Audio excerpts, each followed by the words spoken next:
سائل كان وهري وبليه السلام عليكم ورحمة الله. شيخ الله كحفديه سؤال شيء وحي تهي حديث بقى إن بالكست سدح بري لغا صومو marka xilli kasta oo ay suuro gasho bisha gudaheeda saddexda bari ma ka soomi karaa ise waxaan ilaalinayaa saddexda cisho xadiis ku tilmaamay oo ayamul biidka ku calisho sheekh su'aashaydu waxay tahay xadiis ba ahaa in bil kasta saddex bari la soomo marka xilli kasta oo ay suuro gasho bisha gudaheeda saddex bari ma ka soomi karaa bismillahir rahmanir rahim ha bil kasta saddexda bariye laga soomayo adiga ama xagga hore ka soon ama dhexda ka soon ama aakhirka ka soon saddex bari oo bisha kamid ah inaad soonto laakiin waxa si fadli badan saddexda bariye soomayso inaad ka dhigto ayyamul biid maalmaha cadcad oo maalmaha dayaxu buuxo oo ah 13aadka 14aadka 15aadka inaad saddexda bari ka dhigataa si fadli badan laakiin hadaan saddexda ka dhigina bisha saddex kale kamida soonto yaani waxa weeye saddex bari ninkii bisha ka sooma waa soo galaysa waana furantahay macna naam jazaakallahu khairan sheekhana saailkan wuxuu leeyahay sheekh qof jaad ka shaqeeya baa ay afuriya afurka muxaram ba soonkaygana wax nuqsaan ama soo gaaraya ruuxa jaadka ka shaqeeya ama qaadka ka shaqeeya طبعا shaqadiisu waa xaraan horta waxa uu ka shaqeysanayo waa maandoori isaga iyo midka khamrada ka ganacsaday waa isku mid haduusan qaadkuba sii darnayn shariicada rabbi waa isku xugum nin khamro ka ganacsada hadduu ku afuriyo khamradiisii wixii ka soo baxay ma ku afuraysa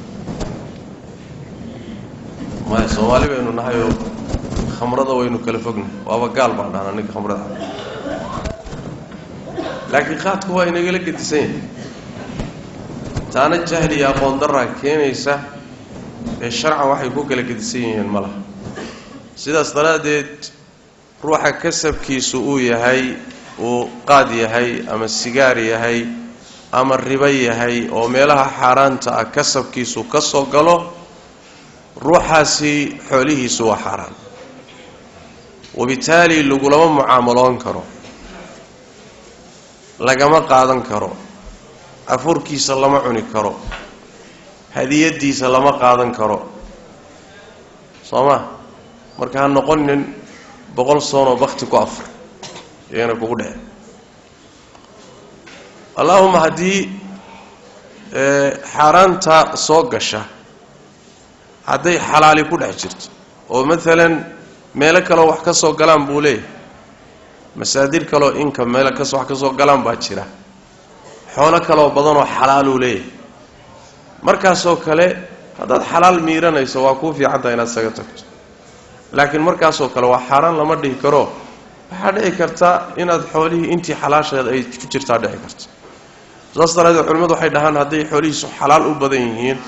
xaraanta yartay ku jirta markaasi اعتبار ma laho waa la mucaamaloon bisharti in waxa marka aad ka qaadanaysa aynan ahayn oo aadan ogeyn inay tahay qaybtii xaraan tahay yaani ama ma ogid beelay ka soo jeedo ma xalaashi waa xaraantiba ama xalaashi inay tahay baad og tahay marka waa la mucaamaloon karaysa waxa kale oo iyadana mudan in laga soo reebo ruuxa ka afuraya ama xoolihiisa qaadanaya qaadka ka soo baxay ama xaraanta ka soo baxay haduu miskiin yahay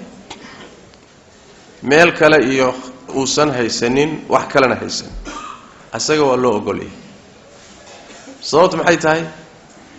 laana miskiinku xoolahan meesha uu ku hayo ninkan odayga miskiinkaaba iska wada laba baab xoolihiisii sababtu waxa weeye haduu toobad keena hadda oo inay yiraahdo warqaadkii waan ka toobad keenay sigaarkii waa ay kan xoolahayga ha loo taliyo intaan ka qaadno baan masaakiinta siin lahayn soo saasma marka miskiinku isaga waa cuni karaa masaakiintu meelaha lagu bixiyo kamid tahay masaalixda caamka baa iskale يعني danaha guud ee muslimiinta xoolaha noocaas oo kale iska leh masaakiintuna waa kamid marka hadduu miskiin yahay meel kalena uusan haysanin isagu wax weeyaan ha ku afuro hadduu helana ka qaato wuxuu ka helo laakiin hadduusan miskiin ahayn maya lagama afuri karo xoolihiisana lama qaadan wallahu a'lam jazakallahu khairan sheekh saa'ilkan wuxuu leeyahay waxaan ku soomay wadan dadkiisu yahay 90% gaalo awradooduna ay banaanka taalo haddaba indhahaygu waxay ku dhacayaan awradooda marka soonkayga ajirkiisa wax ma u dhimaya arrinkaas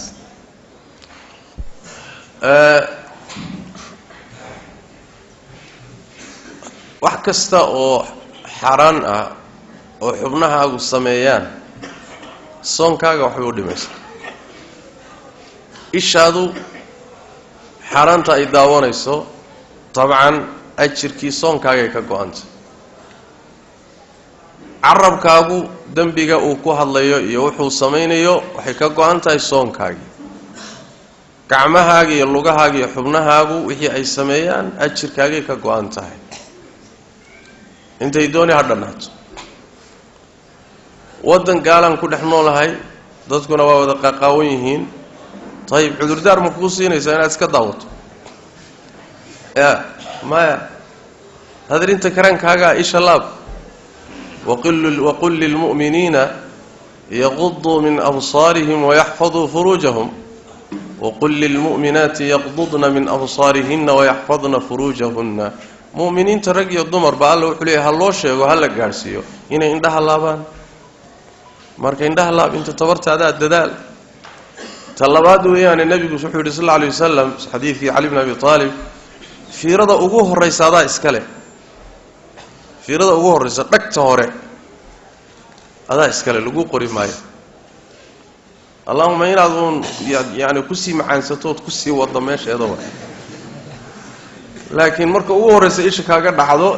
taa iyada la qori maayo adaa iska leh amma talabaad malihid waa korkaaga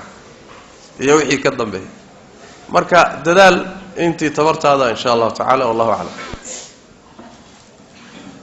sheekh sayyidna wuxuu leeyahay sheekh quraanka waxaan ku akhriyay qiraa'ada Amr ayaan ku bartay kuna akhriyaa mar walbana waxaan ku akhriyaa qiraa'adaas xafsaha iyo amarkana meel ayay ku kala duwan yihiin midee ee fiican buu midkay fiican quraanka qiraa'adka mutawaatirka ay quraanku ku sugan yahay midaad ku akhridaba waa tii kala waa dhamaantood way sugan yihiin quraankana waa lagu akhrin karaa midii aad ku akhridana ajirkeeda waad helaysaa tii kale bay la mid tahay wax fadli ah oo hadda u kala dhaxeeyay ma uu jiro waxa uu muhiim midda aad ku akhrinayso inaad itqaaniso inaad sugto oo aadan galab ahayn yaani dadka qaar ba waxay ku leeyihiin khaasatan macallimiinteennii hore muxuu ahay amran akhrinayaa buu leeyahay xafsihi iyo amrihi iyo waxbuu isku dhaxqasay marka inaad lagu isku dhaxqasto lama ogola laana wixii meelay ku kala gedisnaanayaan laakiin hadaad midaad itqaaniso akhri hadaadan itqaaninin amraha xafsaha misxafka ku qoran akhri markaas adoo xakalo la heli kara amraha laftiisa muxuu ahay masaaxif baa jirta masaaxiftiisa hada waa soo baxay waa la heli karaa marka dhimale labada kaad akhridaba ajirku waa isku mid insha Allah wallahu a'lam jazakallahu khairan sheekh saa'ilku wuxuu leeyahay aabahay baa soonka ka hor xanuunsaday xanuunka dhiig kar weeye soonkii kadibna uu dhintay miyirkiisuna waa tagtagayay marka maxaan bixin oo lagu yeelanayaa ruuxu hadduu ramadaankii ugu soo galo xanuun ugu soo galo ramadaan oo dhan xanuunsanayay isagoon caafimaadina sida uu ku geeriyoodo wax soona laguma laha wax fidyana lagama bixinayo lianna laguma yeelaninba laa yukallifu Allahu nafsan illa wus'aha ma buusan awoodinba mar hadduusan awoodin بمعنى فريضة سي لغما لها haddii iyadu meesha ka baxdo wixii bedeli lahaa oo fidye ana laguma laha allah u naxariisto laakiin ruuxa wax lagu leeyahay laga soomi ama fidye laga bixin waa ruux ramadaankii xanuun uga tegay xanuun markuu uga tegayna jaanisuu ku qalleeyo helay oo caafimaaday oo qallayn waayey kaas waa lagu yeeshay markaa waa lagu leeyahay ayib haddii lagu yeeshay isagoo lagu leeyahay uu dhintay waa dayn waa in laga gudo xadiidkii nabiga ku fadhiya sal alla alay wasalam xadiidu caaisha fi saxiixayn ee rasuulku yuri sal alla alay wasalam man maata wacalayhi siyaamun saama canhu waliyuh ruuxii dhinta isagoo soon lagu leeyahay ruuxa qaraabadiisaa ka soomaysa marka waa laga soomi calaa ra'yi oo culimmada qaar ka mid a ay qabaan waay xadiidkaana ay u daliishanayaan qaarna soonka nadarkay ku khaas yeelaan sida imaam axmed iyo keyrkii haddii laga soomi waayana markaa waxay culimmada qaarkood leeyihiin fidyaa laga bixinaya iyo raashiin waase goorma waa ruuxii xanuun uu uga tegay soonku xanuunkiina ka roonaaday jaanisuu ku qalleeyo helay qallayn waay ama hadduu ku geeriyoodo xanuunkii uusan kaba kicinba jaanis qallana uusan gaadhinba helinba marka waxba laguma laha sida ay qabaan culimo fara badan waana sida aada moodo dilada inay waafaqsan tahay way xoog badan tahay wallahu aclam sheekhna wuxuu leeyahay saa-ilkan sheekh qof ayaa wuxuu ku nool yahay meel islaamka ku yar yahay wuxuu soo gataa hilib digaag ciddii gowracdayna lama yaqaano marka sheekhow hilibkaas ma la cuni karaa waxay ku xidhan tahay hilibka gowraciisa ama digaag ha noqdo ama xoolaha ha noqdeen waxay ku xidhan tahay meesha aada joogto xoolaha ama digaagga gowracooda ma in la gowracay u badan tahay mise inaan la gowracin laabudda macluumadaa inaad hesho waa meesha aada joogto hadday u badan tahay inaan la gowricin oo la ceejiyo ama luqunta la maroojiyo ama mashiinba ay jarto hadday sidaa u badan tahay meesha aada joogto asalku waxa weeye hilbuhu waa xaaraan markaa keliya waxaa laga soo reebiyo xalaal kuu noqonaya waxaad ogaato uun in dariiqo sharci lagu gowracay oo muxuu ahaayey ay kuu caddaato haalibku hadduu yahay inaan la gowricin haalibku waa xaaraan iskama cuni kartid haddii meesha aada joogto sida haalibkii u badan tahay xoolaha la gowraco digaagaha la gowraco gowrac sharciga uu ka jirana markaa haalibkaasaad cuskanaysaayo wixii aada aragto waad iska cuni bismi llahi baad dhihi waadna iska cuni marka meeshaad joogtay ku xidhan tahay digaagun layskama iibsan karo wax kastoo muxuu ahaay layskama qaadan karayo meeshay ku xidhan tahay weliba waxay u baahan tahay in masalada aada looga taxadaro wayaan adduunkii waaba qasmayba adduunkii waa qasmay yacni ma aqaan inaad la socoteen maalmo dhoweyd kenya maxkamad baaba waxay fasaxdayba in hilibka dameeraha la cuno ma la socotaan hilibkii dameeraha in la cuno oo waaba la qalahayaa kawaanaaba hadda loo sameeyey markii horena qarsoodi baaban ku cunaynayba ilahay amarkii intaasoo goor baa la qabtay dameero lasoo qalay oo kawaanada yaalla haddana waxa weeye tiin barihii bay maxkamad ugu dhufato waxaba la yidhi waaba la cuni kara waxaan ku arkahayay masar waa beled muslima masar waxaan ku arkahayay maalin dhaweyd waxaa la qabtay beer dhan oo dameeraha lagu koriyo kadibna lasoo qalo oo suuqa la keeno dadka la cunsiiyo si qarsoodi ah marka adduunkani waa adduun iimaanku ka tago fasaadsane hilib iyo markay timaado aada loo taxadaro wallahu aclam jazakallahu khayran sheekhana saa'ilkan wuxuu leeyahay sheekh dadka qaar markay ducaysanayaan wejigay masaxdaan maxay ka dhigan tahay marka la ducaysto in gacmaha kor loo taago marka la ducaysanayo waa sunno yacni waxa weeyaan inuu gacmaha ruuxu sidaas yidhaahdo nabigeenna sal alla alay wasalam meelo kale gedisan oo fara badan bay kaga sugan tahay oo tawaatur macnawiya gaadhaysa xadiidka qeybtiisa tawaaturka macnawiga la yidhaahdo waxaa kaloo ka sugan nabigu wuxuu yihi sal alla alay wasalam allah tabaaraka wa tacaala wuxuu ka xishoodaa addoonkiisu markuu gacmaha u taagto inuu gacmihiiyo maran ku soo celiyo allah waa ka xishooda marka asbaabta ducada lagu aqbalay kamid tahay inaad gacmaha taagato gacmaha hoorsato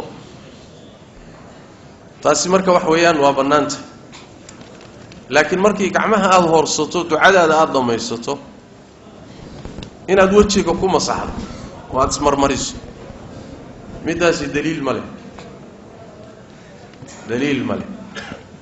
بعض الآثار باجرته لكن ما قارسيسنا هيري حجة نقطة مسألة لو دليشدو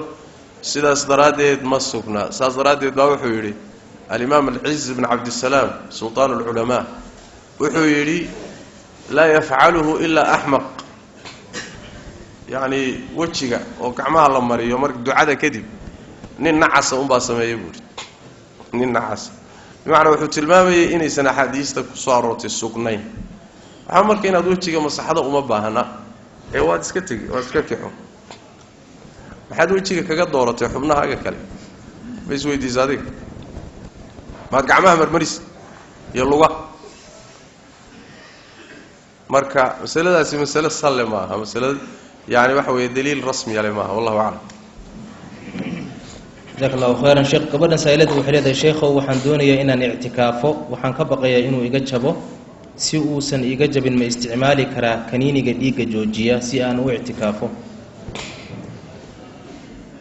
masaladaasi ku saabsan dumarku ma isticmaali karaan maadooyinka caadada dibdhiga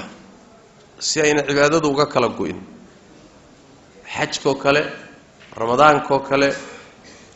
waa mas'alo horeysay oo Allah laga yaabo in Allah yaabtaan xataa xilliga ay culimadu ka hadleen xilli aad u horeysay athar baa soo arooray Abdullah ibn Umar waa saxaabi arinta isagoo ka hadlaya oo leh dib male laakiin waa dhaif atharka Abdullah ibn Umar waxay ka sugan tahay Ata ibn Abi Rabah oo taabici aha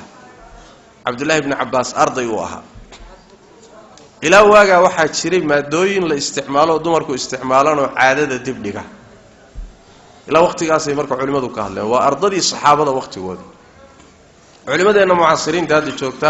ayaguna way ka hadleen waxay leeyihiin la ba'sa yaani wax dhiba male bay leeyihiin dumarku way isticmaali karaan allahumma hadii dhanka caafimaadka ayna dhibaato la iimaaneen taana waxa la weydiinayaa ahlul ikhtisaaska dhaqaatiirta iyo rijaalul muxuu ahay caafimaadka ayaa la warsanayaa oo la tala la weydiinayaa maadada dhiiga lagu dibdhigayo ama jirka caafimaadkiisa dib u geysanaysa haddii jirka caafimaadkiisa dhibaato u geysanaysa marka lama ogola haddayna jirka caafimaadkiisa dhibaato u geysanayna way isticmaali karaan yaani caadadiina waa ku dibdhigi karaan si ay cibaadada u dhameystaan wallahu a'lam farsaayinkan wuxuu leeyahay ma hukmu man taraka sawma amdan ruuxa soonka kas uga taga xukunkiisu muxuu yahay cadaab buu qarka u saaray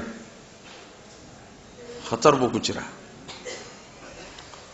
لأن حديث النبي صلى الله عليه وسلم سيدو تلمامي حديث أبو ماما وحير النبي صلى الله عليه وسلم أنيقو مال ماها كميدة تشوغة أيا وحا يمد بودي لبنين النبي قال الله صلى الله عليه وسلم مركاسي اللي بدأ حدودود إقابتين ويكحيان وحي إيقيين بور دير مركاسي وحيدان بور تنفول markaasaan idhi war ma fooli karo war anaga ku kaalmeynayna ku bari gantaalayno yaani full balid buurti baan foolay buurta korkeeda markaan joogo baan waxaan maqlay buur sawaxan iyo qaylo iyo cabaad iyo calaacal iyo wax isku dalaysa kaasaan waxaan idhi war waxan maxay ahaayeen markaasaa waxa la yidhi hada awaa ahli naar waa dadkii naarta ku jiray qayladoodii iyo sawaxankoodii waa calacalkoodii waa ka soconay buu yiri waxaan u imid buu yiri haddana oo ii keeneen dad inta boqonta laga xidhay lugta oo kor lagu xidhay madaxoodii hoos u laalaaday qowlalada afkana la dildilaaciyay marka qowlaladii afka waxaa ka daadanaya carun iyo dhiig iyo qashin baa ka socda korna waa u xidhan yihiin madaxoodiina hoos buu laalaaday markaasaa waxaan yidhi buuri kuwani maxay ahaayeen waxaa la yidhi kuwani waa kuwii afuri jiray iyadoon la gaadhin xilliga afurka u fiirsada kuwii soon ka tegi jiray maaha ra'sanba kuwii isaga tegi jiray maaha waa kuwii soomi jiray laakiin soonka xilliga afurkoon la gaadhin afuri jiray ayib kii hadduu saas u cadaabay midaan kuba soo leexanin ka war ya la shaka kaasi islaamnimadiisa tiirarkeedii mid ka mid a dunsan waana caasi dambiile ah bacdu ahli lcilmina waxay qabaan inuuba gaaloobi riwaaya can imaam axmed waay riwaaya can imaam axmed caleyh raxmat ullah ayaa wuxuu leeyahay waa gaaloobaya taariku sawm kaafir buu leeyahay inkastoo riwaayada xooga badani ee ka sugan uu leeyahay ee xooga badan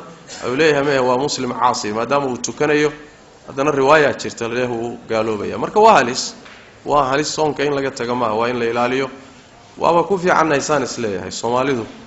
salaada iyo soonka salaaday dayacid badan tahay sooma hatta yani ila agteen caado ka noqotay oo ninka salaada ka taga lama nayaabi jir laakiin nin maalin ramadaan wax cunaay markaasi waa kaafir billahi baldi waa kaafir billahi makaasa daraar ramadaan booba wax cunaayay ana arkay kaas laakiin salaada haduu ka tago xogaa yani si heerka in lama gaarsiisnay marka in arkaanta la xifdiyo waa laga maarmaan wallahu a'lam jazakallahu khairan sheekhana saa'ilkan wuxuu leeyahay dhiigu min najaasba haduu se igaga daato dharkayga ma ku tukan karaa dhiiga jidhka ka yimaada bini aadamka culimada badankood waxay qabaan inuu nijaaseeyo waasi mas'ala khilaafiya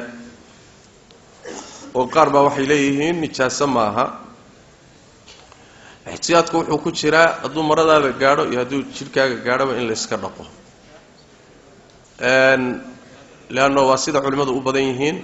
walow masaladu ijtihaadiyad tahay khilaaf ku jiro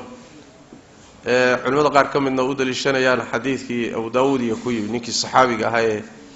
isagoo dhiigu ka daadanaya iska tukanayay iyo saxaabada sidoo kale athaaru Bukhari keenay oo iyagoo maryahoodii iyo jirkooda dhiigu ku yaalay tukan jireen علماء waxay qaar kamid leeyihiin dhiigaasi nijaasa ma aha laakiin waxay u badan yihiin inuu nijaasa yahay saas daraadeed waa in la iska dhaqaa haboon khurujan min al-khilaf wa ihtiyatan lid-din wallahu a'lam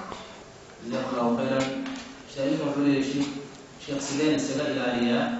arriyaa waa su'aal muhiim ah seen isaga ilaaliya riyaagu waa istustuska in camalkaaga iyo waxaad sameynayso niyadu ka halowdo oo ilaahay dartii aadan u sameyn oo aadana kala kaleeda hal lagu maqlo laga sheego hal lagu amaano haday soo gasho waa xadiiskii nabiga Allah tabaaraka wa taala uu lahaa ana aghna shuraka'i 'an ash-shirk anigu waxaan ahay mid ka maarmo ka kaaftooma waxyaalaha la wadaago من عمل عملا أشرك فيه معي غيري تركته وشركه روحي عمل صمية عمل كان أني عدك لكد حيثية عنه إساق يوحي وذا شركي كيسي وكتغيه كما ترانو ساسترادت عملكو ميلها أوردنتو أيا وحا كمدا إن إخلاصكو وايو شيطان كنا ميلها أو خطر سنة بني آدم كو كسو قالي كمدا marka hore wuxuu isku dayayaa inuu amalka iyo cibaadada dhanba ku garamariyo inaadan soo baleexanin buu isku dayayaa hadaad ka rayso oo ka adkaato oo aad amalkii gasho ka hari maayo waa ku soo galaya markaas wuxuu isku dayayaa inuu niyadaada haleeyo kharibo markaas wuxuu ku leeyahay muxuu ahay maarta dana kaliya masaalix kale ku soo galinay marka mar walba inaad la dagaalanto u baahan yahay oo ku dadaasho amalkaaga inaad ilaahay darsi ka dhigto tabaaraka wa taala maxaa kuugu kaalmeyn kara waxa kuugu kaalmeyn kara amalkaagu inuu ikhlaas iyo alla dartii noqdo waxyaalaha kuugu kaalmeyn kara waxa kamida in aad mar walba fiiriso cid aad hor taagan tahay cadamadiisa iyo cidda aad istusayso xaqirnaantiisa sooma cidda aad istusayso waa makhluuq bini aadan oo liita cidda aad hor taagan tahay ee camalkan aad wax kaga rabtana waa allaha kownkan abuurtay sooma yani mujarrad qalbigaaga ay gasho waxan kadaad ku ag fadhiyo ee istusaysaay waa wax yar yar oo ruuxa qiimo leh ma bahaba wax laga raadsado ma marka qalbigaaga yani wuxuu u baahan yahay inaad shaqo ka qabato mucaalajayso waana hawl adag salafku waxay dhihi jireen ridwaanullaahi calayhim shay aanu isku dayno nu mucaalajayno shaqo ka qabanno niyada noogu adkaatay niyada iyo qasadka qalbiga noogu adkaaday marka waa arin shaqo adag u baahan allah tabaaraka wa tacaala camalkaaga inaad u khaalis yeesho adoomada inaad isaga jeesato waxa aad ka helaysaa adoonkan miskiinka ah inaad fiiriso qiimo darradiisa inaad allah tabaaraka wa tacaala jaliilka afiiriso waxa aad ka rabto inaad fiiriso khasaaraha ku soo gaadhaya in qalbigaaga xagga rabbi kaliya u jeediso arrimahaas oo dhan baa insha Allah tacaala kuugu kaalmeynaya wallahu a'lam jazakallahu khairan sheekh saa'ilkan wuxuu leeyahay assalaamu calaykum maalin soon ah ayaan la kulmay xaaskayga anoo halmaansan laakiin xaasku way ogeyd wayna ii aamustay oo iima sheegin marka ayadii ogeyd maxaa ku waajibaya adigana maxaa kugu waajibahay mala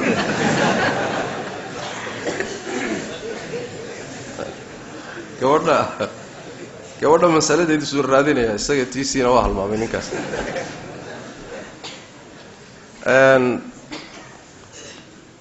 asaga aan ku bilaabe maadaama isagu gabadha ka bilaabay isaga aan ka bilaabay asaga ishalmaamay ee xaaskiisa u galmooday isagoo ishalmaansan culimada qaar kamida waxay leeyihiin sida cunida iyo cabitaankay la mid tahay oo soonkiisa wuu wadanayaa qiyaasan cala at-ta'aami wash-sharaab iyo sidoo kale qaacidadii kulliga ahayd oo halmaanka ilaahay ummadan uma qabto rabbana la tu'aakhidna in nasiina aw akhta'na alla wuxuu yidhi kama fi sahih muslim qad fa'altu waan yeelay alla halmaan ha noo qabanin ismootiisna ha noo qabanin alla wuxuu yidhi waan idinka yeelay taa iyada marka sida culimada qaar ba marinaya waana sida xooga badan waay halmaan shaygii soonka jabinayay hadduu ruuxu u sameeyo noocu dooniba ha noqdo ruuxaasi soonku ka jabi maayo saasa masalada u xoog badan tan kale iyo xaaska u aamustay ayadu marna waa dambiile marna soonkii uu ka jabay laakiin maxaa ku laazimaya culimada qaar kamida waxay leeyihiin kafaaradii baa ku laazimaysa sida bacdu ahli ilmi qaban haday tahay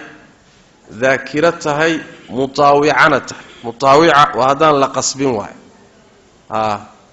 yaani haday xusuusan tahay isla markaana uusan qasbin oo barnaamijkaba ayadu wadatay ama ay wax ka waday marka isaga ah kafaaradii waa lagu leeyahay culimada qaar qabaan oo in ay qoor xoreyso ramadaanku markuu baxo haday qoorta weydo hada lama mehelay ramadaanku markuu baxo 2 bilood oo isku xiga inay soonto haday kari weydo in 60 miskiin ay quudiso maalinkii ay jabisayna waa inay qallayso isagana hawl adag baa markaa ku furanta inta waxa u dheer inay ilaahay dambi dhaaf weydiisato ee toobad keento ya waxoogaagi yarka ahaa ee isaga dhanba sakanada ahaa baa waxa soo culaysa ka dhashay ya marka ayadu khaladkay gashay laakiin asagu waa naasiyo waa macduur wallahu a'lam jazakallahu khairan sheekh saa'ilkan wuxuu leeyahay assalaamu calaykum sheekh waxaan ku noolahay wadanka USA waxaan wadaa baabuurta waaweyn traaga inta badanna waan ka maqanahay guriga waana shaqo joogto ah in badanna waan waday soonka ma afuri karaa bulay ruuxa musaafirka ee socotada إلهي الرخص سيئي وإسكاء فركرة في القرآن الكريم فمن كان منكم مريضا أو على سفر فعدة من أيام أخر روحي صوما أما حنون سنيا إسكاء فرو مع المكة لها قليو safarkaagu hadduu joogto yahay iyo hadduu marmar yahay waa isku mid lianna manaadka xukumku meeshuu ku xidhan yahay waa safar saas daraaddeed dadka safarada joogtada u badan ama taraagyada kaxeeya ama basaska kaxeeya ama bayloodyada maalan diyaaradaha wada joogtada ee safarta ku jira ruqsay haystaan waa iska afuri karaan xilligay jaani salaam bay qallaynayaan taas weeyaan waana soomi karaan oo hadday safarta ku soomaanna waa sax allahumma inuu dhibayo mooye hadduu soonku safarka kugu dhibayo markaa inaad afurto waa oo markaa waxaa noqonaysaa qoladii nabigu yidhi sal alayhi wasallam laysa min albirri alsiyaamu fi safar yani wanaagga ka mid maaha safarta dhexdeeda in lagu soomo xadiidku wuxuu ku yimid qolo soontay oo soonkii ku rafaaday isla xadiidkii kale fi saxiixi muslim qolyo sidaasoo kale saxaabada ka mid ah oo soomay oo rafaaday ayuu nebigu sal alayhi wasallam wuxuu yidhi ulaa'ika alcusaatu ulaa'ika alcusaa kuwaasi waa caasiyiin kuwaasi waa caasiyiin marka haddii ramadaanka safar adoo soonku ku dhibayo ruqsada qaado maxaa yeelay ilaahay wuxuu jecel yahay sida uu jecel yahay in casiimada la qaato waa waajibka asalka ah ayuu u jecel yahay in ruqsadan la qaato marka ruqsada haddaad xilligeedii iyo sababkeedii aada hesho fududaynta shareecada qaado hadduuna soonku ku dhibaynin safarna aad tahay caadi u soomi karto inaad iska afurtana waad heli kartaa inaad soontana waad heli kartaa in shi'ta fasum wain shi'ta faaftir waa kii nebigu ku yidhi sal lla alay sl saxaabika haddaad rabtana soon haddaad rabtana iska afur nebiguna sal alla alay wasalam safaradiisa qaar ka mida inuu soomanaa waa sugan tahay saxaabada qaar ka mida marka hadduusan ku dhibaynin waa iska soomi kartaa wallahu aclam hadduu ku dhibayana iska afur jazaaka allahu khayran sheekhana saa'ilkan wuxuu leeyahay assalaamu calaykum waraxmat ullahi wabarakaatu samankan jahli ruuxa ma loogu cudur daari karaa hadduusan ahayn qof markaa soo islaamay ama qof sabi ah zaman aan jahli iyo meeli uu ka jiro aan la helaynin ma jirto zaman kasta waxaa jira meel cilmigu ku yaryahay oo culimmadu ku yarta oo aqoontu ku yarta iyo dad jahligu ku badan yahay aqoontuna ku yarta xilli walba waa la helaya sidaas daraaddeed ruuxa la leeyahay jahli ma loogu cudur daarayaa duruuftiisa khaaskaa baa la fiirinayaa meeshuu joogo duruuftiisa wax la camimi karo oo la dhihi karo zamankan jahli laysuguma cudur daari karo wax ka jira ma laha laanna wax weeyaan zamankii nebi maxamed salawaatu rabbi wasalaamu calayhi iyo saxaabadiisii oo waxyigii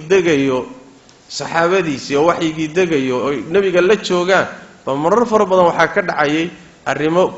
aqoon darra keenaysa oo loo cudur daarayay cilmigoo faafsanoo sidan ka badan ayaa haddana dadku jahli ku dhacayeen ama jahli sababtiisa ay ugu dhacayeen oo loo cudur daarayay marka way kala daran tahay mooyaane laakiin mar walba waa jiraa duruufahaasi khaasatan haddoo kale hadda nin kale hadda cilmigii waa faafay oo meel walba waa gaadhay sidaas daraaddeed jahli laysugu cudur daari maayo ninkaasi waaqicuu ka dhacsan yahay ummadduusan kaba warhayninba magaalooyinka midda cilmiga ugu fara badan uu ka jiro aqoonta ugu badan culimada ugu badan joogaan muxuu ahaayey haddaad gaadho darfaheeda xaafadaheeda haddaad qaar ka mida tagto jahli mutbaqa ka jira jahli mutbiqa ayaa ka jira marka masaladaasi masalo yani sidaa loo itlaaqi kara ma aha arrimaha noocaas oo kale ana haddii laga hadlayo dadka ehelka u ah waa dadka sicatul itilaac leh ummadda ka warhaya waaqicooda ogsoon ninuun iska xamaasaysanoo qiiraysanuun hadduu iska yidhaahdo maanta jahli laysugu cudur daari maayo wadaaba shalay jaahilahay ya nin baa siduu saa ugu hayay uu maalintii dambe masalo dhex fadhiistay masalo khatar ah ayuu dhex fadhiistay markaasaa lagu qabsadoo le sheekh soodiga gaalnimada dhex fadhiya markaasuu yidhi markaan tii hore lahaa jaahil baan ahaa oo soodigu yidhi jahliba laysugu cudur daari maayo ya soo la jiifiyaana bannaan maha anugu markaan ku dhacana jaahil baana ummadda kale markay ku dhacdana cudurdaar ma leh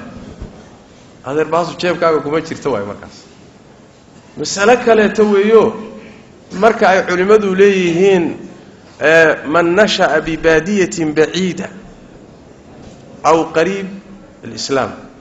ruuxa ma islaamnimadiisu dhowda mar dhow soo islaamay ama ma ahe baadiye ka fog magaalooyinka ku barbaaray dadka qaar baa waxay kaga dhigtay adeer baadiye ma ku kortay kalimatul baadiye qabsadeen jahligii aqoon darrada jirta iyo nusuusta culimada meesha khaldan ee la dhigahay mas'aladu mas'alo baadiye ma mas'aladu wax weeyaan xilliga culimadu hadlayaan oo hadallada ay itlaaqayaan ayaa magaalooyinka cilmigu faafsanaa jahliguna baadiyuhu yaalay طيب haddii magaalooyinkii jahli yimaado ka war ma adigu ma baadiyo maad ku dhaganaani mise muhiimadu waxay ahayd meesha cilmi ma yaalo aahaartii sunnaduna waa ka baaba'day magaalooyinkii hadday sidii baadiyaho kala noqdaan waa la mid xukumkii meesha uu soo galay anna al-hukmu yaduru ma'a al-illa ya wujudan wa adam meeshii laga waayo cilmigii ama baadiyaha noqdo ama magaalaha noqdo dadku waa loo cudur daari ilaa wax la baro wax loo sheego waxa ay jaahil ka noqdeen wuxuu doonay ha noqdo wallahu a'lam jazakallahu khairan sheekhana saa'ilkan wuxuu leeyahay waxaan la deganahay gabar agoon haysata maalin dhaweyd baan biyo isi markaasay waxay isiisay biyaha halka litir oo xiran kadib markaan cabay baan walaacay oo waxaan oo waa xoolo agoon baan isiri balse caagada lacagteeda ayaan wax u dhigantaan ugu iibiyay ciyaalkeeda sidaas ma iga gudmi kartaa xoolaha agoonta masaladii hadda aan ka hadlaynay intaana tan dambe u gudbin waxaan xusuustay xadiidkii sunanka ku yimid Mucaad ibn Jabal radiyallahu ta'ala anhu ardaa Mucaad ibn Jabal waa ninkuu nabigu yiri sallallahu alayhi wasallam a'lamu an-nas bil halal wal haram waa ninka dadka ugu yaqaanay xalaash iyo xaaraantu ah waa ninkuu nabigu sallallahu alayhi wasallam culimada ummadani markay kulmaan Mucaad meel saru saaray in aqoontiisa aad u sareyso ah ninkii nooca ahaa ayaa wuxuu tagay Shaam markuu tagay wuxuu u tagay nimankii gaalada ahaa ee madaxda ahaa oo dadkoodii iyo raciyadooda u sujuudayaan waa soo laabtay nabigu uu yimi sallallahu alayhi wasallam markaasuu sujuud la dhacay ya nabigu uu sujuuday war Mucaad see wax u jiraan see wax gaayid wa a'lamu an-nas bil halal wal haram markaasuu rasuulilaahi kuwa aan soo arkay oo loo sujuudahayo adaa ka mudan in lagu sujuudo walaadu sidii soo masaladu kama qarsoomin markaasuu nabigu saxay sallallahu alayhi wasallam oo yiri ilaahi kaliya loo sujuudaa hadii cid u sujuudi lahayd dumarka ayaan amri la ragooda inay sujuudaan laakiin ilaahi kaliya loo sujuudaa sabab u fiirso yani a'lamu an-nas bil halal wal haram shubha ku dhalatay mas'ala muhiima ka qarsoontay nabiguna waa u cudur daaray salawaatu rabbi wa salaamu alayhi ya ninka marka waxa weeyaan kaarka gaalaysiinta la ordahayay Soomaali maanta cilmigi waa gaadhay saas daraadeed wax cudur daara ma leh oo darajadii Mucaad miyay gaadhay Soomaali maanta yani wax weeye masaayishaas marar badan waxaan leenahay loo noqdo usuushii salafkii ahlus sunnaha oo yaan lagu fududaanin meelahaasi waa meelaha ay dadka ummadda dhiigooda banaysta ama gaalaysiiya iridaha ay ka soo galaan oo ay u maraan muxuu ahaay qaradkoodii ujeedadooda ay kamid tahay aada looga taxadaro arrimaha noocaas oo kale su'aasha xigta ay ahayd nin la degan gabadh ilmo agoon haysata nin baa wuxuu leeyahay waxaan la deganay gabadh agoon haysata maalin dhaweyd baan ribiyeysay waan gartay ninkaas khayr Allah siiyo uu ku baraarugsan yahay agoonta xoolahooda inaan la cuni karin waana sidaasi si lagu cuni karaayo ma jiraan hadii maamada ku siisay biyaha ay agoon lay ahayd waxay ahayd inaad weydiiso oo tiraahdo xoolahan biyahani ma agoonta xoolahoodii baa mise ilaa iyada lafteeda laga yaabaa inay xoolo leedahay Sooma ama waxa dhici kartaba in lagu sadaqaysto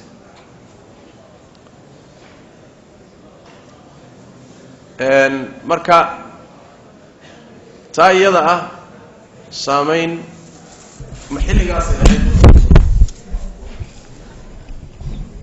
حل قاسي أهيد إلا هو الصلاة هذه المسوى كذلك يقوي دينا وميرك ويقوي محوها هاي ويلاحظوا كذلك ويديو كهوبسدو hadii uu ixtiyaad iyo dadaal sameeyay oo biyihi intuu cabay kadibna uu caruurtii siiyay waxaan rajaynayaa insha Allah ta'ala inaan waxba loo haysan wallahu a'lam jazakallahu khairan wuxuu leeyahay sheekh saa'ilkan assalaamu alaykum sheekh waxaan la deganahay dhalinyarta mid kamid ah ma tukado salaada subax waan kicina laakiin ma tukanayo marka sheekh qofkaas oo kale guriga ma la deganaan karaa shukran ruuxa hadduu tukado salaadaha hadduu tukado oo laga yaabo salaad iyo wax saas oo kale inay ragaf kafto ruuxaasi waa gaal lama dhigi karo waa ruux muslima laakiin caasinima hayso sidaas daraadeed baraarujiya oo nasaxeeya oo ka daba hadhina masalada isla deganaanta iyo la saaxiibidu طبعا saameynteeday leedahay oo nabigeena wuxuu sallallahu alayhi wasallam المرء على دين خليله فلينظر أحدكم من يخالل روح صاحبك أيو للدين ودقنك يدين حمد وكوكو سامينيا روح والبها كفير صدق النبي صلى الله عليه وسلم عده والله صاحبيه marka hadii uu diin xumadu ay heerka ka gaadhay inuu salaadii ka saxdo oo san danaynin inaad la joogto oo la seexato oo la saaxiibto oo saxma in adiga laftaadu ku saameyn kara uma saxay wuxuu sheeg laakiin saaxiib ka raadso daris kale ka raadso dad kale oo la joogto ka raadso Soomaaliyeed asagana naseexada kala daalan oo naseexa si kasta haduu ruux caasi u yahay oo si kasta u khalad badan u fog yahay naseexu ku leeyahay jariid ma abdullah al-bajali wakiila fi sahih muslim nabiga waxaan beeca kula galay salaada toosinteeda sakada bixinteeda iyo ruux kasta oo muslim inaanu naseexeeyo yani waxa halkaas la gaarsiiyay naseexada ad-diinu nasiixa way hadithii tamim ad-dari marka u naseexeeyo oo aqli xaliyo oo la'alla inuu ilaahi tabaaraka wa taala uu ku anfaco waxa iska dhici kartaba inuu yahay sida dadka qaar kood banin iska hurdo weyno oo hurdada dhibaato ku qaba oo yani wax weey dadka qaar baa saa iska oo baashal culays wax badan laga sii hurdada culays badan ku hayso marka nooc cudur daar yeelan kala dadkaas sida xadiidkii nabigeena sallallahu alayhi wasallam ninkii saxaabiga ahaa xaaskiisu ay nabiga uga soo dacwootay waxay ku tiri rasuul ilaahay oo ninkaygu saddex arimood bay ku dacweysay horta salaad subax uu ka seexdaa oo barqankii buu tukadaa waa mid labaad uu garaaca waa mid saddexaad soonku iga jabiya saddexaas ku dacweysay waa loo yeeray war waxan ma jiraan waa jiraan rasuul ilaahay saddexduba waa jiraan oo maxaa dhacay wuxuu yiri waa runteedo horta salaada subax waan ka seexdaayo barqinkii umaan tukadaa sababtuna wuxuu yiri reer waxaan ka dhashay hurdo weyn sida nadaba barqinkii umaan ka xana marka nabigu sallallahu alayhi wasallam wuxuu ku yiri xilliga kacda tukaalay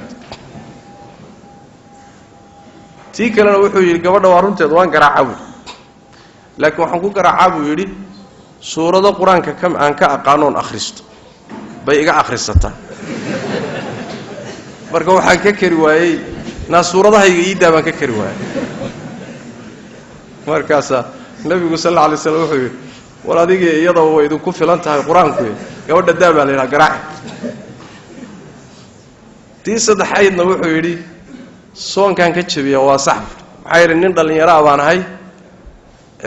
iyaduna waxay sameeysaa way iska soontaa soon sunnah way iska soontaa maalintii baan guriga joogaa waa u baahanahay marka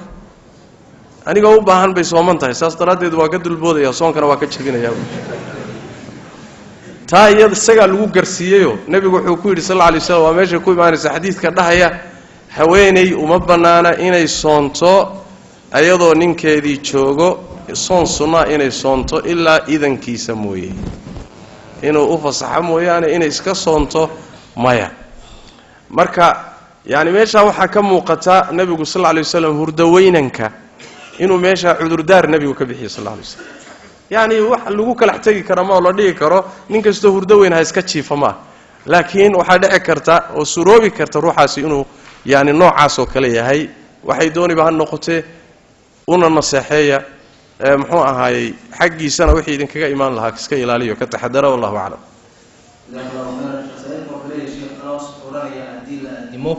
inta aadaanku ka dhiman yahay cuntada ma sii wadi karaa suxurta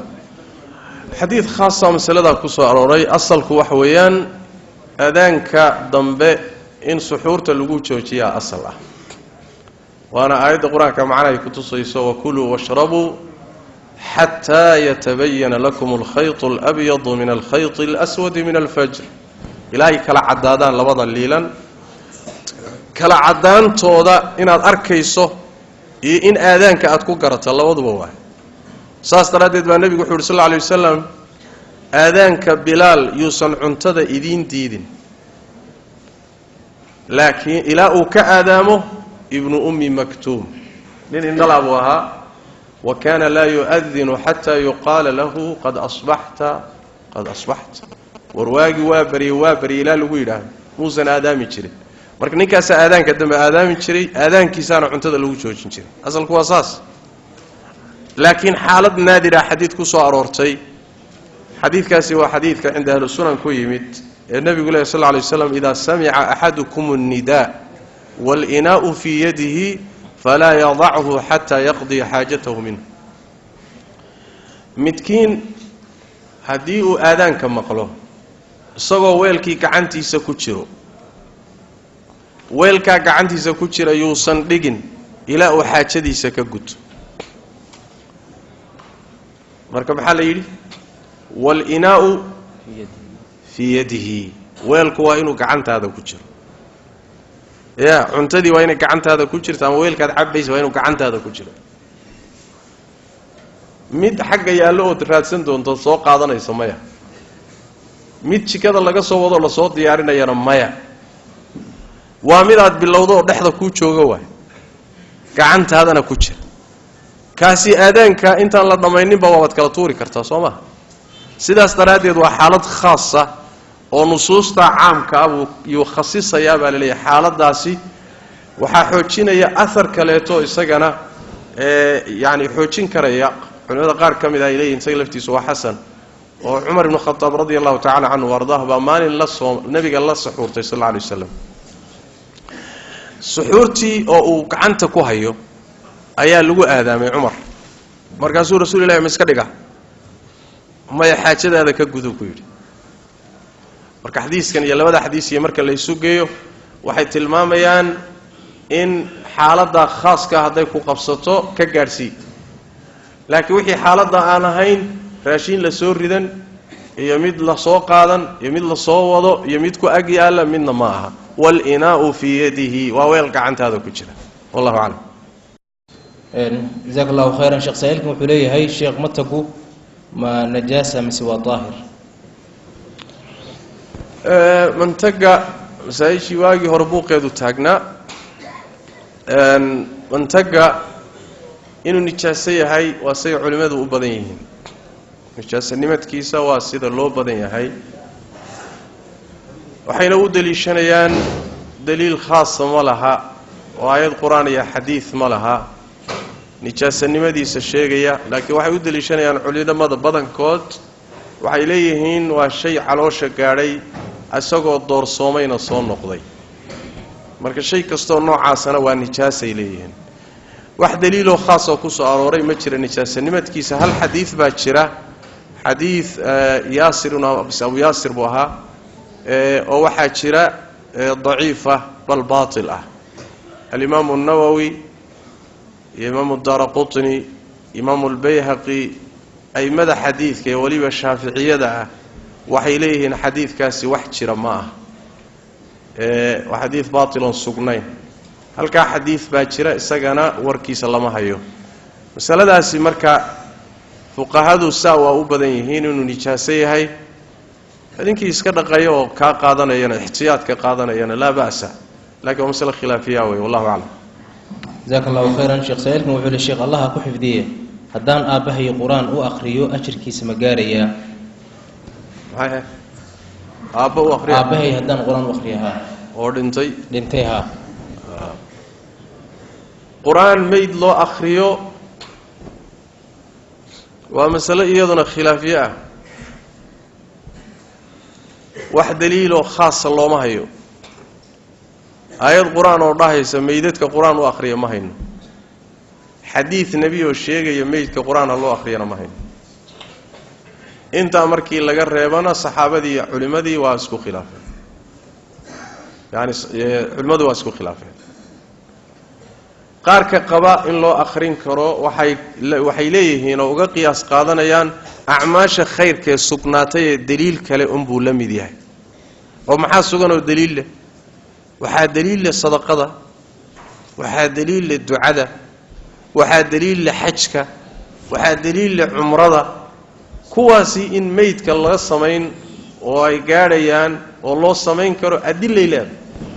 marka waxay leeyihiin quraanku wuxuu lamiyahay kuwa khayrka umbu lamiyahay halkaasay mareen qoliyaha dhahaya waa loo akhrin karaa qoliyaha dhahaya looba akhrin karana waxay leeyihiin waxan waa cibaado daliil khaas ay u baahan tahay hadii on loo akhrin karana nabigu waa sheegi lahaa sallallahu alayhi wasallam nasba ku iman laha sida yaani waxyaabaha kalaba nusuusta iyo adilada ugu timid ragga sida qaba waxa kamida on ogolayn oo dhahaya meydka قرآن الله آخرين ما يوحاكم إذا الإمام الشافعي عليه رحمة الله وليسمع ذلك الشوافع يا شافعي يضوها مقلان صومالي دي شافعي يضوها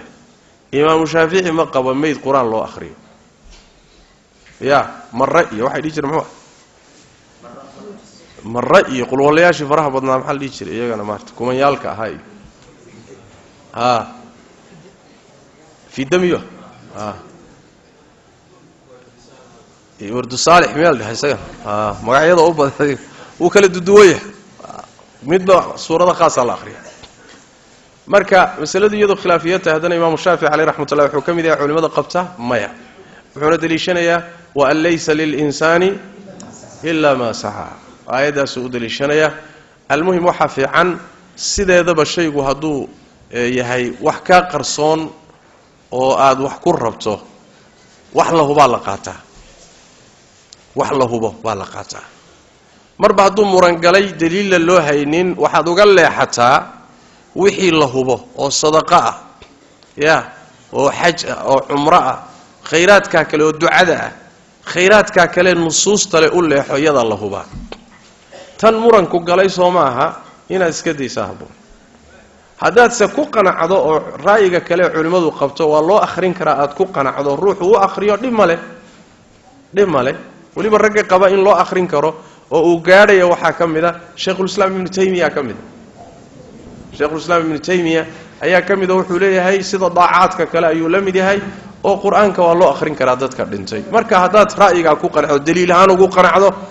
ama culimadii aad ku qanacsantay ku weydiisay aad saaq ku yiraahdaan u akhrido dambi ma aha markaas ma gaadhay mise gaadhi ma waa mas'ala kale laakiin dambi ma noqonay wallahu a'lam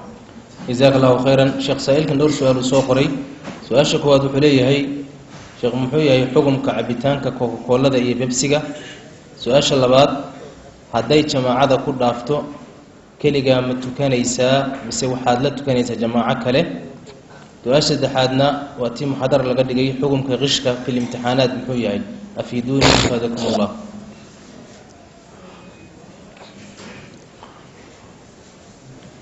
سؤال شهره كوكاكولا iyo Pepsi كوكاكولا iyo Pepsi cabitaankeeda maxaa ku jira maxaad ka dhex aragteen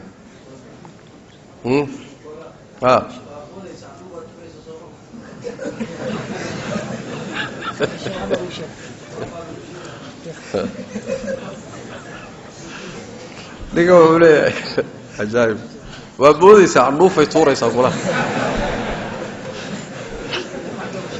شيخ منديرة مساسة فتوى إنك منديرة مساسة لقى فتوى ذا أما كنت رمضة بس ألا سي كوكولا ذا إيو شربات كان لعبوا سودوينك wixii aan wax khaas ah lagu ogeyn asalku waa xalaal wixii aan wax khaas ah lagu ogeyn maadadan ghazaadkay ku jirtay boodaysa cilo uma aha xaraamnimo cilo uma aha يعني waxa keeni lahaa xaraamnimada waxay ahayd inay wax sarqaamiso Soma sheekhi sarqaanka keeni lahaa laakiin boodboodidaasi dib ma laha iska boodbood yani waa ghazaad waxa dhibana male hadii markaasi aan maadaday ka samaysantahay hadii aan wax lagu ogeyn ama ayna ka soo bixin wax shariicadu ayna ogoleyn oo xaraama salaadku sharaabiyada la cabon bay kamid naam su'aasha labaad صلاة الجماعة هذي كل دافت تصلي وحدك أم صلاة الجماعة هذي كل دافت مساجد تمادو ما كل جابت تكن مس جماعة لتكن هذا الجماعة هي اللي كرت لتكن هذا ويدنا كل جاتكن السلف خلافية وعند السلف أي ما بدنا إليه وكراهي سنينا وسيد ابن تيمية يقول بس نقليه يوم الشافعينا وكقرأ كتاب كيسا كأه جماعة اللباد مسجد كراتب كله جماعة اللباد وكراهي سنين سلف كنا وكراهي سنشري بله جماعة اللباد معناها علماء القاربة ميل بيسارين وقار وحيد هذين ضدك لكراهي سنة جماعة اللباد وهذا عادة يستوي ورقن كدكت قار وحيد ليه ما هي وحلا جودا وضد معارضة إيو خلاف وضع oo imaamkan iyo salaadan dadka ay ku xidhanayaan bay ku kacsan yihiin saas daraadeed bay gooni inay u tukadaan oo jamaaca kala sameystaan halka qoliyaha marinaya qoliyana waxay leeyihiin aslanba jamaacadii hore waxaan ahayn masaajidka jamaacaadkan dambe lama ogola waxa iyada aan hadal ku jirin jamaacada ajirku ku soo arooray ee laga helayo ugu yaraan 25 ama 27 ajirka laga hadlayo waa jamaacada hore waa mid hore ee masaajidka ku tukanaysa waa kuwan dambe ma lagu tukan karaa sida mise laguma tukan karaa laga doodayaaba ma lagu tukan karaa mise lagu tukan ma ajirka jamaacadaas qaybsamo ajirka jamaacada laga helayo salaada jamaacadana waa noqdaa waxa kale uu noqdaa ruuxu soo socodka uu soo socdo masaajidka uu soo socdo ayadana waa ku jirtaa marka laba gooraba ajirkii jamaacada ee xadiista lagu sheegay waa jamaacada hore kuwan dambe ruuxu ma ku tuma u banaanta mise uma banaano waa aymadaasi waxay soo guuriyeen arinta iyada ah waxa jira xadiiskii nabiga sallallahu alayhi wa sallam alayhi maalmaha kamid ah soo masaajidka fadhiya ayaa nin baa salaad agtiisa ku galay markaasuu nabigu wuxuu yiri sallallahu alayhi wa sallam rag saxaabadiisa oo ag joogay wariyaa ku sadaqaysta buu yiri kan wariyaa wax ku sadaqaysta nin baa istaagay oo la tukaday oo jamaaco u noqday oo ku sadaqaystay halkaas ay culimada qaar kood ka qaadanayaan waxay leeyihiin jamaacadii hore tukatay buu ninkani yimid nabigaana sallallahu alayhi wasallam nin kale yiri la tuko qoladii ra'yiga hore qabtay way ka doodayaan xadiiskana waxay leeyihiin wixii aan ka doodayna waxa way salaad farad lagu xidho laakiin tani waa salaad sunna oo salaad farad lagu xidho ma bahaba baabkan ka hadlaynayo adigu mas'aladu muran badan iyo dood badan baa ku jirtay laakiin adoo masaajid soo galo jamaaca tukanayso hadii aadan caadaysanin markaan aad furqiyo umada qaybinteeda u jeedin jamaacada la tuko jamaacada la tuko inaad isaga leexato aad meelahaaga kale isaga tukatana waad heli kartaa oo xadiis baa jira nabigeena sallallahu alayhi wasallam maalmaha kamida ayaa salaadii baa laga hor tukaday awlbu ku soo daahay uu ku maqnaa waa laga hor tukaday sidii saxaabada qaar kamid salaadii oo laga baxay oo masaajidka laga dareerayo uu soo galay markuu arkay masaajidka oo laga sii baxayo ayuu iska laabtay guriyaha kamid ay tageen oo salaadooda ku tukaday masaajidkiiba waa kala leexdeen waa adilada loo dalishaday kamid tahay marka isku day inaad jamaacada hore soo haleesho hadaad haleeli weydo waa ra'yi culimada qaar kood qabaan inaad la tukato jamaacada aad hesho waa mas'ala khilaafiya way wallahu a'lam حكم الغش في الامتحانات حكم الغش في الامتحانات الغش في الامتحانات حكم الغش في الامتحانات وصوشكني محاضرة دي بهران كل شيء سماه امتحان كل حد يسند غش سمايسو وحرام سيدا أولي هاي شيخ بن باز شيخ بن عثيمين علماء السنة كبار توضوا إليهن لأن وحوي حديث كان النبي مركو رسول صلى الله عليه وسلم من غشنا فليس منا ما كلا قاضي النبي صلى الله عليه وسلم روحي نقشة نقمد معها شهادة الامتحان كأد كو جليسو امتحان كانت غشك كو جليسو شهادة أد كو قادن دونتو يا شهادة دا سوى شهادة أد شقة كو هلي دونتو سوما طريقة دو صمرت وطريق خلدن شهادة وشهادة بيانات سوما شقة هذا حد وتو حلقة والصامين إنكو يلات حدي باب كان لحدي وايو وغشك الله فصحوه امتحاناتك وحصوب حيا بري dad shahaadooyin wata shahaadooyinka aqoonteedina aan lahayn dhakhaatiir waxa soo baxay been ah markaasay dadka leynaya soo ma dhacayso ha tadabbub nin dhakhtar iska yeel ah waa soo baxay shahaado been wato falsa wixii oo dhanba yaani qish ku soo maray ya oo mid waxa soo baxay engineer falso been ah markaasuu guriyaha inuu gudumin soo saas ma guri dabaqyo beenbeen noo dhisaya umaduba ku dul fadhiisan maalinta dab sidaas daraadeed arintan yaani imtixaanaadka iyo shahaadaadku اعتبار culus bay leedahay khaasatan waqtigan hadda la joogo oo ruuxa aqoontiisa ay ka turjumaysaa shahaadadu macna saas waa imtixaanka waan soo maray si saxan ku soo maray aqoonta waan leeyahay saasuu shaqo ku helaya saasuu umada ugu khidmeynaya saasuu muxuu ahaa lagu la mucaamaloonaya saas daraadeed qishka imtixaanaadku waa xaraan wixii sidaa kugu soo galana waa xaraan wallahu a'lam jazakallahu khairan waqtigayga waxaan uga dhiman 10 daqiiqo insha Allah wuxuu leeyahay saa'ilkan assalaamu alaykum salaam kadib hadii anigoo iska jiraya macnaha ka taxadaraya biyo kama igu tagaan soonka miyuu iga jabaya markaan weysa qaadanayo oo kale markaad weysa qaadanayso waxa la rabaa hadaad sooman tahay inaadan luqluqashada iyo sandaarsiga ku xeel dheeraanan xadiidkii laqiit ibn sabra inda ahli sunan وكي النبي صلى الله عليه وسلم وبالغ في الاستنشاق إلا أن تكون صائما سندار سيغا كحل ديرو آد بيها اوتشيد إناد صومن تاهي مويه هداد صومن تاهي بيها سنك آده اوتشيد لغلق الشدنا آدو تحدر طبعا لغلقان كرتا وعقدو زي حديث النبي صلى الله عليه وسلم نبا النبي يقول رسول الله وحاس كيغا مردون كان كرا أنا صومن وقاسو كوير كورنا هذا صومن لغلقته هذا ما لبود هذا تتابشة إيو رنكشة واللقلقشة بول يا لقيدينا وهوش الضمب صوصاص ما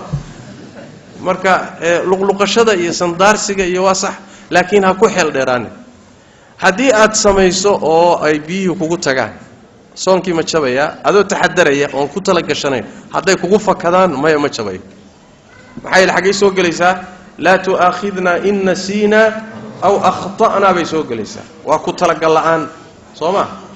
يعني هالمانك يكتلق الآن توحي كاقر عاي اسكباب واي إن الله تجاوز لأمتي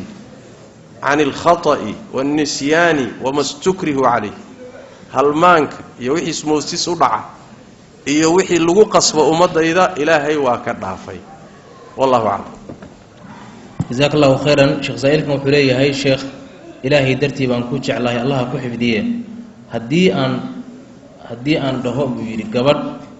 إيجا أجنبي أن كله هذا الله أمان أحسد قاليي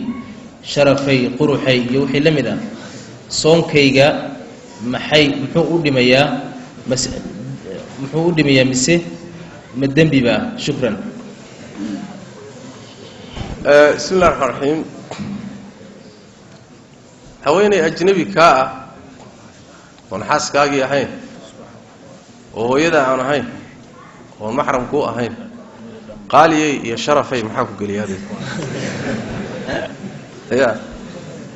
iyo macaanay iyo goormaad ogaatay inay macaanta waa hadal khalad way munaasib ma sooma yaani hadallada noocaas oo kala waa hadallada fitnada يا آفدا أبو ريو هذا الله دوا كليهين هذا الله واحد شرح حاسس كالله تلا قاله يا ورير كاقولي واحد شرح هذا الله تلا قاله والدين تيو وهذا الله احترام واحد شرح هذا الله تلا قاله دتك أجنبي كا هذا الله نوع سوكلاء وحي فريان فتنة فريان لا دنك إن دمر كين كي ما دان صح معها سيد إلهي دمر كمرك الله اللي يكويري فلا تخضعن بالقول فيطمع الذي في قلبه مرض هذا الكهاتش العنينة هذا العنينة ومتك الضمع كتشر يهنجره ومرك الضمع متك قلبك كتشرن قلبك عذرك الشهوات وكهيو أيها الدمع قليه وكذلك الضمر كواكسي جلسين الرجل صوما ماشي اللي الضمر كهذا الكهدب عنينة سيان رجهم جوري أوجلين يا ننكي هدود دبعية كورنتي كقلبي جلسانين أو شو آخر ميسا ماشي أنا وماشي اللي قد تفتافي دلني يرفع ربنا اسكو خربنتي يا ماشي أنا سيكب اللامت وأتبع علماء إلى هذان نظرة فابتسامة فاللقاء ما فموعد فاللقاء مركوه الرئيسة صفيرك يريد فروا إيشا مركوه الرئيسة يريد فرط أبدا يدا صوص عميس مركي إيشو أي فرطو كدي من موصاد يوحى كوشيرا كوحيقا هي قصر كدي من مركي اللي يسمى موصادا وحى كوحيقا إن لا بلمو صوما كدي من كولان كيبا كوشيرا كدي من حاجات وقرارات سوساس ما ساس تراديد هذا الكن معسول كأ ونوع آفة دين ترى ما أكله هذا الصومن ناقة أجنبي كات وركا كتير هذانا شك ما لها إن الدم بقشة ودخلت قشة وبالتالي صون كاجا سامين بيكو يالنس أجر كاجي وحبار قوية حبار قالت تجي والله أعلم جزاك الله خيرا شيخ سائلكم وحولي الشيخ وانكو سلامي سلام كدب إسلام أنفري هو يدد كعنت مكو سلامي كرا سؤال شلبات إسلام أنفري أو أن ربو إن أنكون نقضه مرخاتي ما أباهنا هاي إسلام أدفرتي هو يدد كعنت مكو سلامي كرتا جوابت وها يعني إسلام تصدق ضاء ومحرم أبدي أول أما قبل يدي وذا تشوجا أما كلا تجا أبد كده محرم كوتا سيدا صدرات كأنت تكون سلامي محرم بعضو تهاي والله الصفري حج كات جين عمره ذات جين ومحرم ولي جد مجا محرم لماذا تاسوا مدة لبعض وإسلام تنفري مركان كن نقونا يوم مرخاتم يا ربانا القرآن الكريم كإلهي وحكو شيء مرخاتي قليل يا مركات سوء عشان إنسان دو مركا مرخاتي وسمعي أمرك القرآن كواكا لكن ما لازم با علماء إن بدنا وحي كمان لازمة هذول إنكو غيرك كون نقضة حاسك كون نقضة مرخاتينا وصلوا سمعيني ويصون نقونا يساب إليه ووحي إليهين مرخاتي قلين تواصلنا واجب ما ركننا ما وأنصنها دات إن تسميساء أهيد حديث أتكتكتي كن نقشدي وأصحيسا وأنا حاسك أنت متكسي درم أي بسمين علماء إن بدن إليه ووحي إليه هوين تالي فرتي لأن غيرك مركا أتكلتكتان دلقد كوبات يطلبات هدي أتكلتكتان وإن دلقده كادمانين inaad guriga wada joogtaan baa idin banaan sariir u baydan ku wada seexanayn laakiin guriga wada joogaysaa waliba si la isu soo xishado haweentu inay isqurqurxiso ninka hormar martaa fiican ya oo muxuu ahaay ay ninka weyrixiso weyrix baa la dhahay in la weyrixiyo marka waxay leeyihiin xaaladda noocaas oo kala hadday dhacdo isaga oon afka kaga dhawaaqin soo cishi inuu inta qalbiga ka niyoodo uu aayar uu maartay shaqadiisa qabsado oo uu galmoodo hadday dhacdo waxay leeyihiin niyada iyo galmada ficilka hadday isqabsadaan afkii isagoon kaga dhawaaqin uu soo cishadayba oo madhab sahih yani wax weeyaan waa u galmooday niyadiisuna ku noqoyahay xaaskaagii waa soo cishay isagoon afka kaga dhawaaqin buu u galmooday galmadaasi soo xishi bay ka dhigantay sidaas daraadeed yani sida loo badan yahay sharti ma aha marxaati gelintu marba haduu qirsan yahay ninkiinu soo xishaday wallahu a'lam saa'ilkan sheekhu wuxuu leeyahay sheekhow su-aasheedu waxa weeye qof dumar ah oo aan soomin bil ramadaan ah ayaa u soo galay soonkii labaad ee kan ah marka soonkiina wuu bilowday kii hore maxay ka sameynaysaa soonkana ha soonto kan markay dhammaysana kii hore ha qallayso intaa unbaa laga rabaa fidye ma laasimaysaa imaamu shaafici imaamu axmed waxay leeyihiin fidye iyo raashiin baa la raacinayaa laakiin xagga adilada marka la fiiriyo wax nasa ma laha raashiinkaas yacni aahaar bacd saxaabaa jirta laakiin daliil marfuuca iyo xadiis ma leh aayad iska baddaa marka sidaas daraaddeed qallaa laga rabaa mas'alo labaad ramadaanka kale inuu u soo galo iyadoo kii hore lagu leeyahay hadday cudurdaar ayna lahayn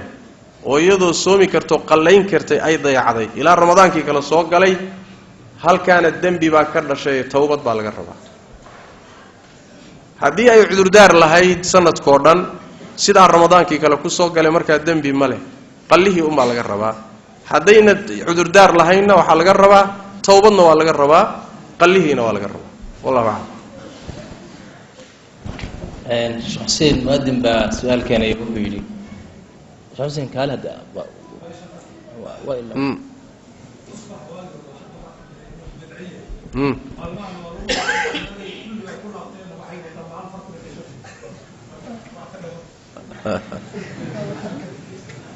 sheekh xuseen wuxuu leeyahay tusbax waagii hore waa bidca la yidhiyo gadaal dambana mid reer magaala soo baxay oo lagu laabtay oo dadku faraha ugu jiro mishiin yar oo wax lagu tiriyo tusbaxu waa laba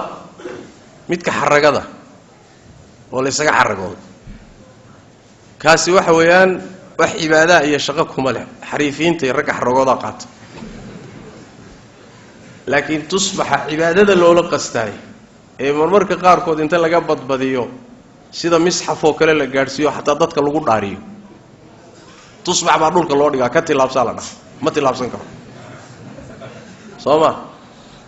yani heerkaa markuu gaadhsiisan yahay waa geed markaasi laga badbadiyo oo la gaadhsiiyey heerkiisa heeraan ahay asal ahaan dikriga alle tabaaraka wa tacaala markaad tirinayso horta dikri la tiriyo oo tiro go-an leh oo 100 ka badan ma jiro sanadaa qabsada dikriga 100ka ana hal meel buu ku yimido yani waxaa ka mid ah nabigeenna salawaatu rabbi wasalaamu calayhi wuxuu maalinkii 100 goor buu istakfurlaysan jiray inta ugu badanay soo aroortay waa 100kaas wixii 100kaa ka badan haddaad ilaahay xusayso inaad tirisaba uma baahna ya allay u tirsantay adeer adiga iska wad ya kuwa waxaa jira looguba talagalayba inay qoraan oon shaqo kaleba lahayn oo halkan kaa saaran saas daraaddeed adiga maxaaba isugu lugaynba iska wad iyagaa qoranahay ilahay bay u taala waa midda uu leeyahay cabdullahi bn mascuud radia allahu tacala canhu ardaa saxaabigii jaliilka ahaa qolo wuxuu soo maray wada fadhido oo digriga tirinaysa subxaan allahi dhaha tiradaas alxamdu lilah soo tiriya subxaan allah soo tiriya allahu akbar tiro un wada markaasu wuxuu ku yidhi waxaan kala garan lahay inaad irid bidca furateen iyo inaad nebi maxamed iyo saxaabadiisii ka khayr badan tihiin mise saxaabada ka khayr badan tihiin labadaa kay tahay baan garan lahay markaasaa waxay yidhi abu cabdiraxmaan oo maxaad masalada noogu kalax tegaysa annagu khayr baan u jeednaa maxaa hadlayna markaasuu yidhi imisaa khayr doonaysoon gaadhayna adeer khayr baan rabaa keliya khayr laguma helo khayrka waa inaad jidkiisa marto sooma markaasuu wuxuu ku yidhi sayi-aadkiinna iyo dembigiinna tiriya ya daacada inaynan dayacmin anaa idiin ballanqaadayee sayi-aadka iyo dembiga tiriya soo ma waa bini aadamka sidaa khayrkuu tirsadaa laakiin dembiga ma tirsado soo saas ma marka khayrkan allay u tirsan yahaye midda la rabo inaad ka noqotay inaad tirisa u baahan waa dembigaaga marka daacada iyo dikriga tirintiisa ilaahay bay u taallaa wixii ku soo arooray tiro go-an tiri oo maalan waxaa ka mid ah salaadda markaan ka baxno subxaana allah 33 goor alxamdu lilah 33 goor allahu akbar 33 goor ya laa ilaaha ila allah 100 kaga dhig waa tiro go-an soo ma marka meeshii tira ku soo aroortay tirada ku koob meeshii aan tiro lahayn shariicadu waxay tiro la'aan u dhigtay baa maslaxa ku jirtay daa faraha ka qaado afka uun ka wad halkaa waxay ka saaraysaa shubha la yidhaahdo dadka markaad tidhaahdo war nebiga sal alla alay wasalam xadiidkii abu daawuud iyo wuxuu yidhi faraha isticmaala yacni anaamish xubnaha faraha isticmaala oo iyaga dikriga xuska ilaahay ku sameeya dumarka markuu la hadlaya nebigu sal alla alay wasalam maxaa yeelay fa innahunna mustantaqaat iyagaa laga hadlinayaa maalinta qiyaamada wuxuu ku leeyahay sheekh farahani waa ku wareerahayaayoo ma keeni karo tirada yaa tirsa ku yidhi waxaad ku wareeraysaba in la tirin karaa loogu talagale intaasina faruhu waa ku filan yihin inta kale faraha badan soo maha ha tirinina iska wad ilahay bay u xisaabsanta saas daraaddeed tusbaxow meel ma lihid soo maha mishiin yaroo la soo qaadayoo la wadayow meel ma lihid wax wara kuuma yaallo soo maha tusbaxa markii la sii dabagalo soo maha warkiisu waa dheeraanaya laakiin aan intaa kaga hadhno aan iska dayno wallahu aclam